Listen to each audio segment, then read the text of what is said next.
আমরা আলোচনা করছিলাম থার্ড চ্যাপ্টার আঞ্চলিক রাজধানী আর তার রাজ্য গঠন। তো আঞ্চলিক রাজধানী এবং রাজ্য যখন তৈরি হচ্ছে, তো স্বাভাবিকভাবেই সেটা ভারতবর্ষের অভ্যন্তরের বিভিন্ন রাজ্যগুলো গঠন করা এবং সেই রাজ্যগুলো কিভাবে কারা কতদিন ধরে শাসন করছে বা কোন বংশ কতদিন শাসন করছে সেগুলো নিয়ে আমাদের আলোচনা করতে হচ্ছে।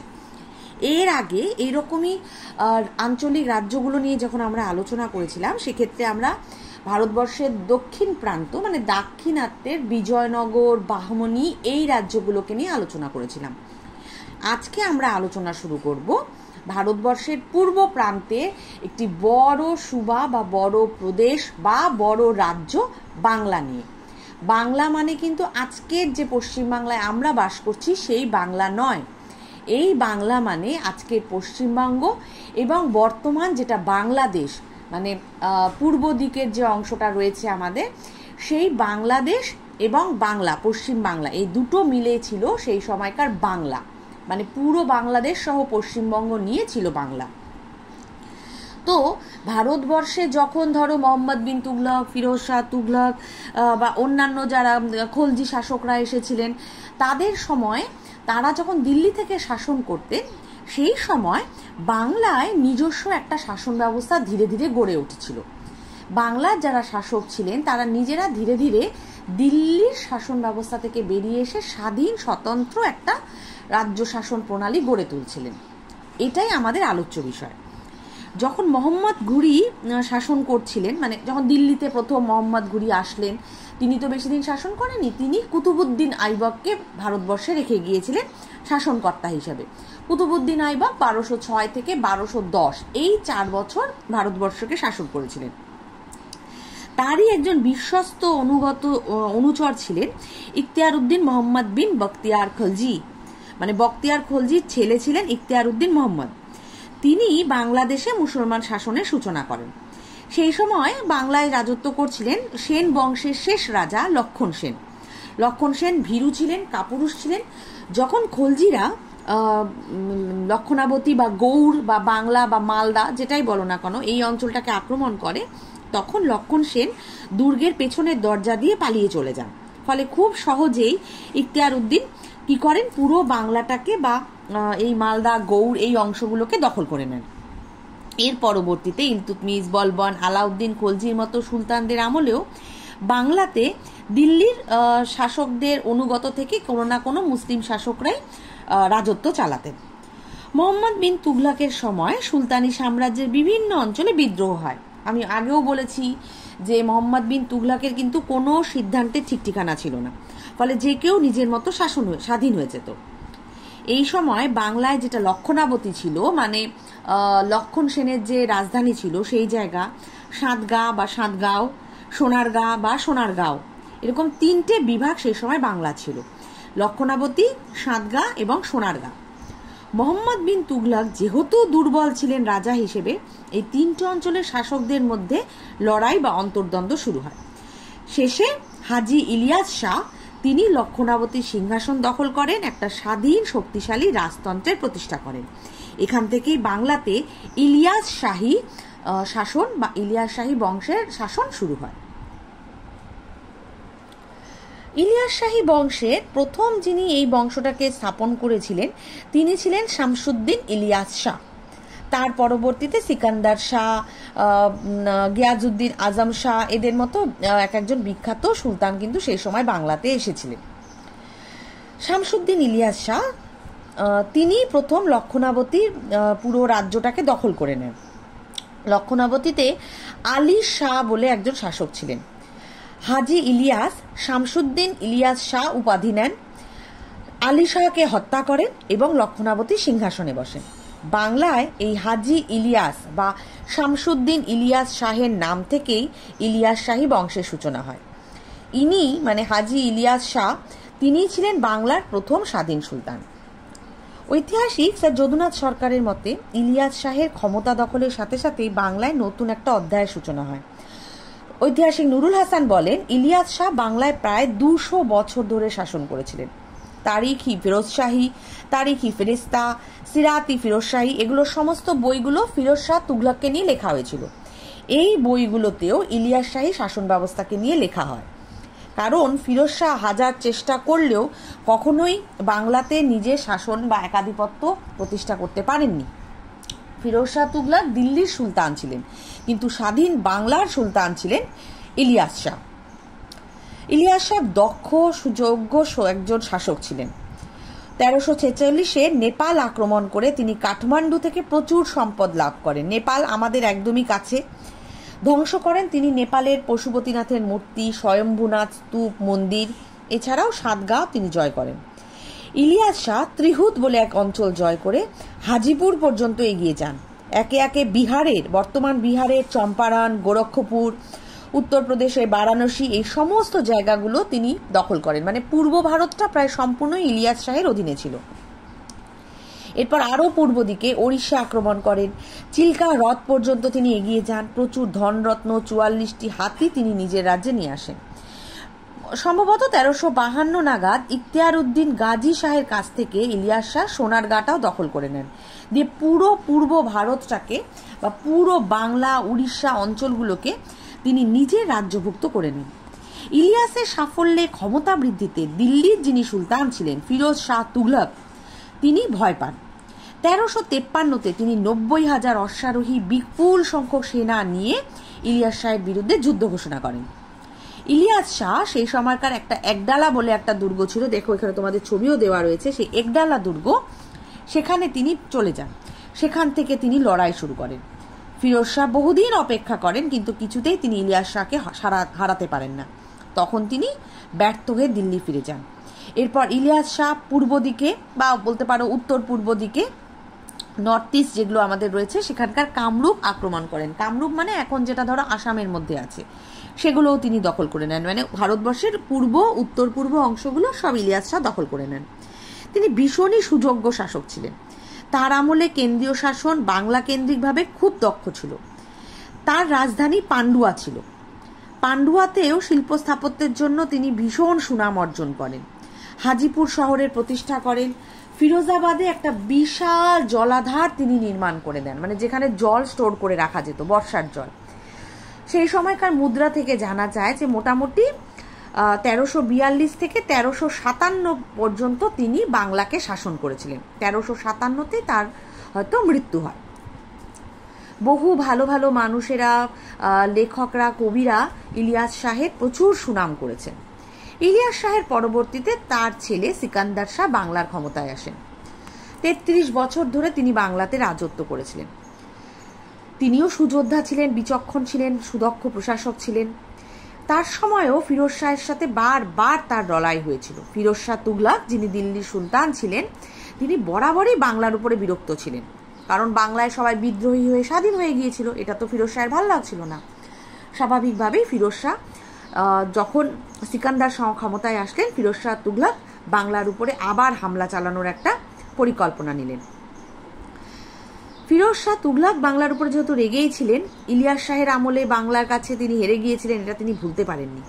সেই কারণেই তিনি সোনারগাঁয়ের আগের যিনি শাসনকর্তা ছিলেন জাফর খাঁ, তাকে তিনি বাংলার বিরুদ্ধে অভিযানে পাঠান। সিকান্দার শাহ একই রকম তার বাবার মতনই একডালা দুর্গে আশ্রয় নেন। দীর্ঘ কয়েক মাস ফিরোজ শাহ তুগলক এই একডালা দুর্গটাকে অবরোধ করে রাখেন। তা সত্ত্বেও তিনি ফিরোজ শাহ ব্যর্থ হয়েছিলেন। কোনোভাবেই তিনি সিকান্দার শাহকে হারাতে পারেননি। সিকান্দার শাহের সঙ্গে তিনি সন্ধি করেন। ফিরোজ শাহ তুগলক সেনাবাহিনী নিয়ে বাংলা ছেড়ে আবার দিল্লি ফিরে যান। সিকান্দার ফিরোজ শাহকে কিছু উপঢৌকন হিসেবেও দিয়ে থাকেন, যাতে ফিরোজ শাহ বারবার এই আক্রমণটা না করেন। সিকান্দার শাহের শেষ জীবন কিন্তু ভালো কাটে না। তার ছেলেরাই তার ভীষণ বিরুদ্ধে চলে গিয়েছিল।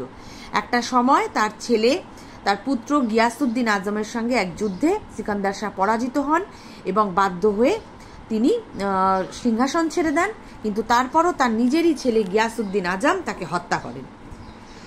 যাই হোক, সিকান্দার শাহ এভাবেই তার মৃত্যু হয়। যদিও তিনি পান্ডুয়া, তার রাজধানীকে ভীষণ সুন্দরভাবে সাজিয়ে গুছিয়ে রেখেছিলেন, বহু মসজিদ, প্রাসাদ তৈরি করে দিয়েছিলেন। পান্ডুয়ার যেটা বিখ্যাত মসজিদ আদিনা মসজিদ, সেটাও সিকান্দার শাহ তৈরি করে দিয়েছিলেন। এছাড়াও গৌড়ের কোতোয়ালি দরওয়াজা, হুগলির মোল্লা সিমলা, অখি সিরাজউদ্দিন, এরকম বহু মসজিদগুলোকে তিনি বেশ সংরক্ষণ করে রেখেছিলেন, সেগুলোকে তিনি নতুন করে ভালোভাবে গড়ে তুলেছিলেন। মুসলিম সন্ত যারা ছিলেন তাদের সঙ্গেও সিকান্দার শাহের খুব ভালো সম্পর্ক ছিলেন। পান্ডুয়ার বিশিষ্ট দরবেশ আলাউল হকের সাথেও তার ঘনিষ্ঠ যোগাযোগ ছিল। এরপর ক্ষমতায় আসেন তার ছেলে গিয়াসউদ্দিন আজম শাহ। তিনিও ভীষণ সুদক্ষ যোগ্য শাসক ছিলেন এবং জনপ্রিয় সুলতান ছিলেন। প্রায় 20 বছর ধরে তিনি বাংলায় শাসনকার্য চালান। জৌনপুরের সুলতান মালিক সরওয়ারের কাছে গিয়াসউদ্দিন আজম শাহ দূত পাঠিয়েছিলেন। চীন দেশের সঙ্গেও আজম শাহর ভালো সম্পর্ক ছিল। এখানে আমরা পরপর 3 জন ইলিয়াস শাহী বংশের শাসকের কথা পড়ছি। প্রথমে হচ্ছেন শামসুদ্দিন ইলিয়াস শাহ, তারপর তার ছেলে সিকান্দার শাহ, এখন গিয়াসউদ্দিন আজম শাহ। ইনিও ভীষণ সুদক্ষ শাসক ছিলেন।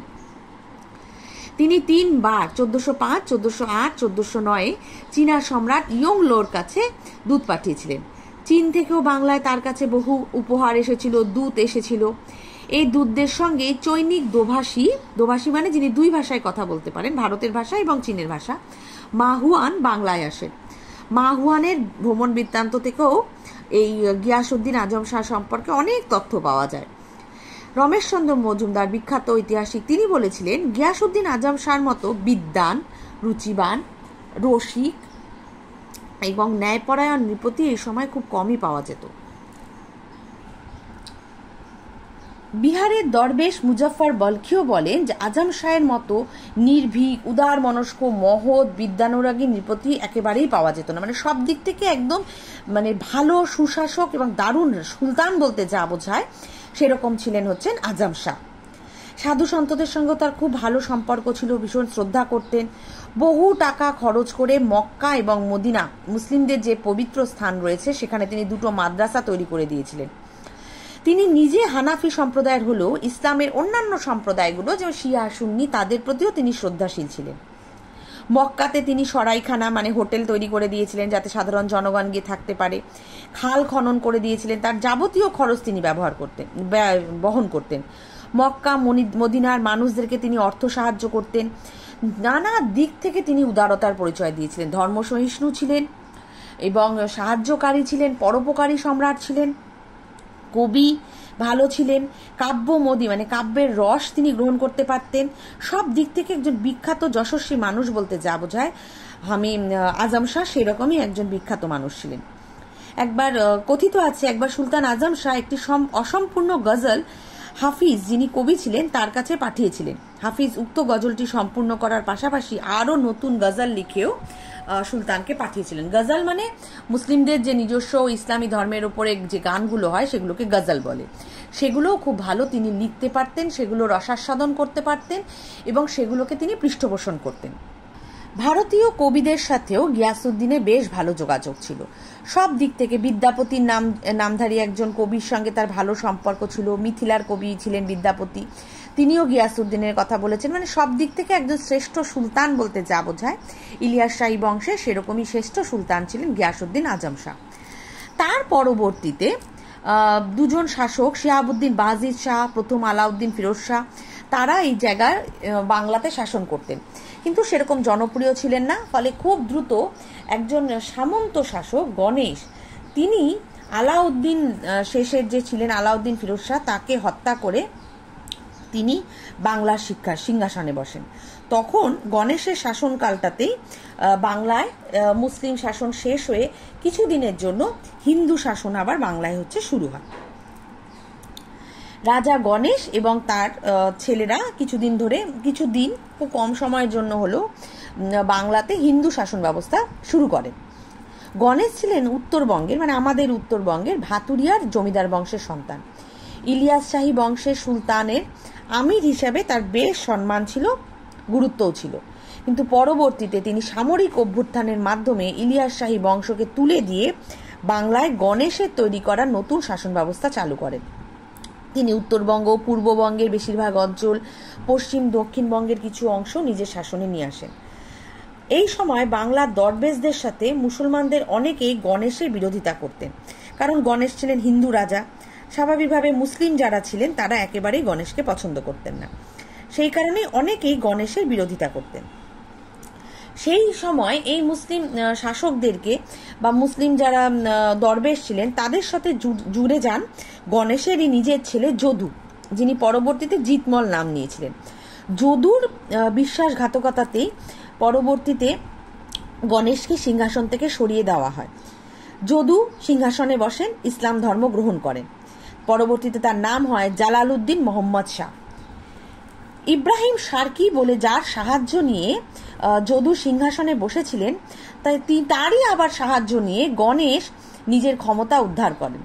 জালালউদ্দিন নামমাত্রই সুলতান ছিলেন। রাজা গণেশ তাকে সরিয়ে দিয়ে দনুজ মর্দন দেব, নামটা খেয়াল রাখবে উপাধিটা, দনুজ মর্দন দেব নাম নিয়ে গণেশ পুনরায় সিংহাসনে বসেন, নিজের ছেলে যদুকে পুনরায় হিন্দু ধর্মে দীক্ষিত করেন এবং তাকে কারারুদ্ধ করে দেন।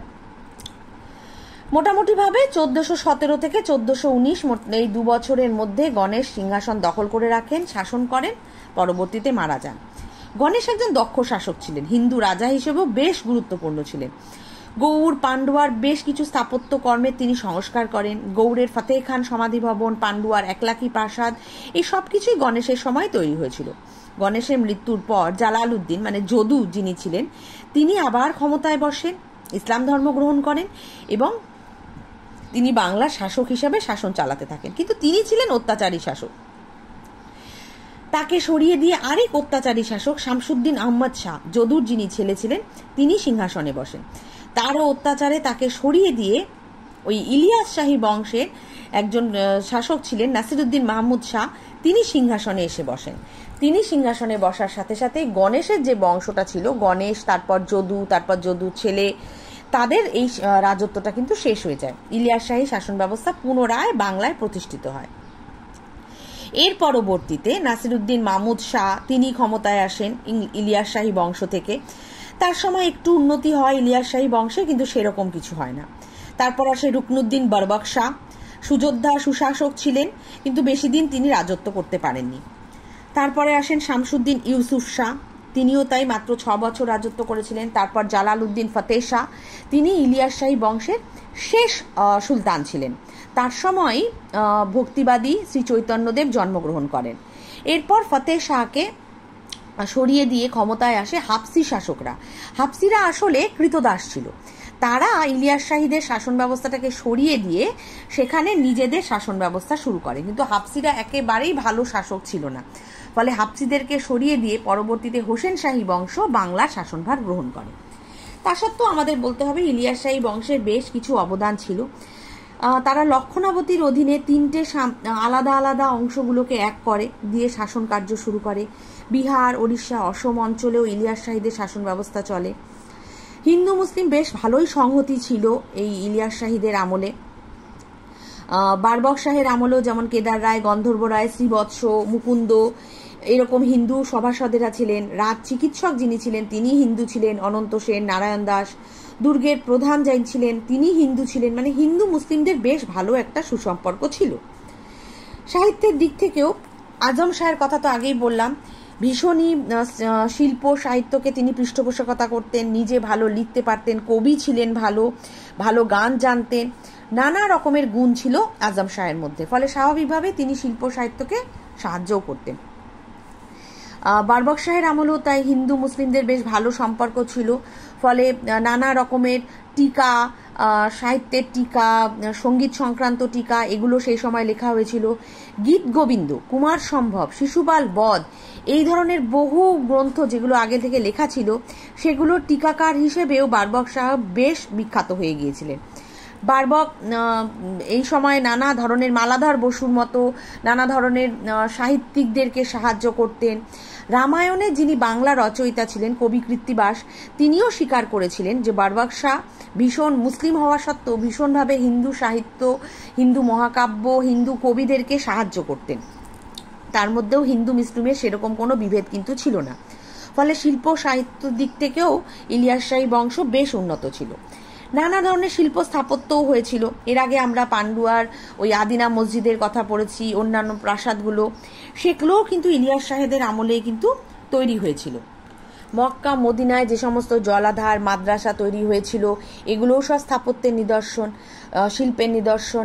এই সময় সিকান্দার শাহের আমলেই বিশাল বড় মসজিদ তৈরি হয়েছিল, তার দৈর্ঘ্য ছিল প্রায় 507 ফুটেরও উপরে। মানে কতটা উঁচু ভাবতে পারছো, 507 ফুটের উপরে, যার মধ্যে স্তম্ভই ছিল প্রায় 400টার মতো, মানে পিলারই ছিল প্রায় 400টা। খিলান গম্বুজ দিয়ে তৈরি করা হতো এগুলো। বরবাক শাহ ভীষণভাবে শিল্প সাহিত্য স্থাপত্য এগুলোকে বানাতেন, তৈরি করতেন, পছন্দ করতেন।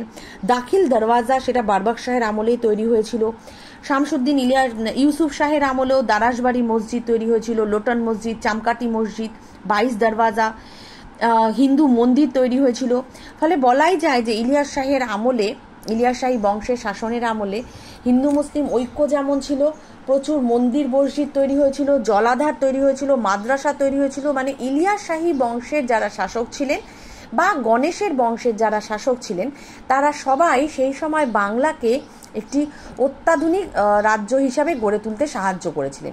সেই কারণেই বহু বছর বাংলা কিন্তু স্বাধীনভাবে শাসন করে গিয়েছে। দিল্লি সুলতানি সাম্রাজ্যের শাসনের বাইরে এসে বাংলা বহু বছর ধরে স্বাধীনভাবে রাজত্ব করেছে।